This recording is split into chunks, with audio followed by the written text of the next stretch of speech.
오늘은 2022년 6월 4일 토요일입니다. 오늘 우리에게 주신 하나님의 말씀은 요엘서 2장 28절에서 32절까지의 말씀입니다. 그 후에 내가 내 영을 만민에게 부어주리니 너희 자녀들이 장래일을 말할 것이며 너희 늙은이는 꿈을 꾸며 너희 젊은이는 이상을 볼 것이며 그때에 내가 또 내 영을 남종과 여종에게 부어줄 것이며 내가 이적을 하늘과 땅에 베풀리니 곧 피와 불과 연기 기둥이라.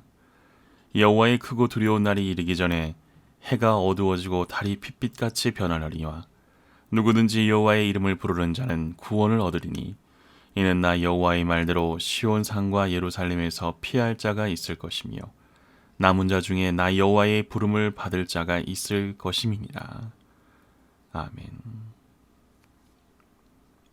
하나님 아닌 것을 깎아내십시오.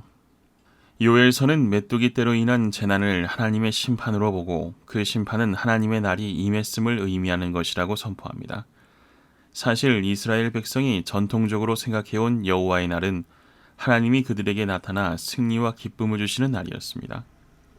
그러나 예언자 요엘의 선포는 여호와의 날이 심판의 날이라는 사실에 초점이 맞춰져 있습니다. 심판은 언제 일어납니까?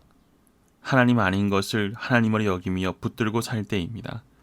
그러면 메뚜기 떼로 인한 심판은 어떤 결과를 가져올까요? 메뚜기 떼가 훑고 지나간 들판은 그야말로 초토화가 됩니다. 아무것도 남지 않은 텅 빈 곳이 되어버립니다. 눈에 보이는 것뿐 아니라 미래에 대한 기대와 희망이 사라지면서 절망만 남습니다.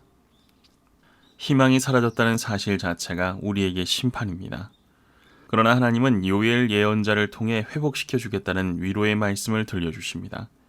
아무것도 남지 않은 빈들과 같은 우리의 삶과 마음에 하나님의 영을 부어 채우시겠다는 것입니다. 그래서 우리를 여호와의 이름을 부르는 구원받은 존재로 만드시겠다는 선언입니다.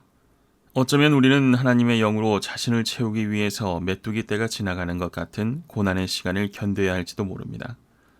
하나님 아닌 것으로 가득 채워져 하나님의 영이 들어오실 자리가 없는 삶이었다면 이제 하나님 아닌 것들을 비워내는 일을 먼저 해야 합니다. 메뚜기 떼가 우리 삶을 훑은 것을 두려워하지 마십시오. 그 고난의 시간을 통해 하나님 아닌 것들이 깎여나가고 그 빈자리에 하나님께서 하나님의 영을 부어주실 것입니다. 하나님의 영은 우리 안에 감추어져 있던 하나님의 꿈을 보게 합니다. 어린 자녀들은 미래를 이야기하고 나이 든 사람들은 이뤘던 꿈을 노래하며 젊은이들은 하늘이 보여주시는 환상으로 기뻐할 것입니다. 이 모든 것은 우리 삶의 희망과 회복을 선물처럼 주시는 하나님의 일입니다.